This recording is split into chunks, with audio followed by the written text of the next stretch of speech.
Hi friends, welcome back to Hitaishi blogs. ఈరోజు అయితే నేను క్యామెల్ సెట్ అన్బాక్సింగ్ చేస్తున్నా. దీన్ని కట్ చేసి చూద్దాం ఏమున్నాయో. ఇది 149 రూపీస్ అన్నమాట.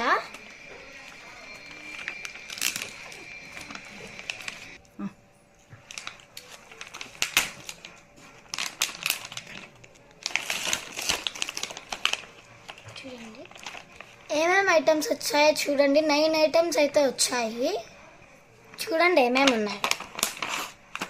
ది కలర్ పెన్సిల్స్ 12 షేడ్స్,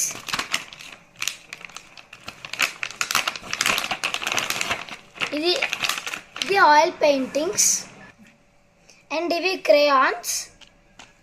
ఇది ఎరేజర్, షార్ప్నర్, పెన్సిల్, స్కేల్ ఇచ్చారనమాట. ఇది క్రేయాన్స్ అన్నమాట, వ్యాక్స్ క్రేయాన్స్. ఇది డ్రాయింగ్ బుక్. ఇవన్నీ కలిసి ఈ సెట్లో వచ్చాయన్నమాట. Okay bye friends, like, share and subscribe to Hitaishi vlogs. Notification bell ఆన్లో పెట్టుకోండి. మా ప్రతి వీడియోస్ అన్నీ మీకు వస్తాయి. Bye bye.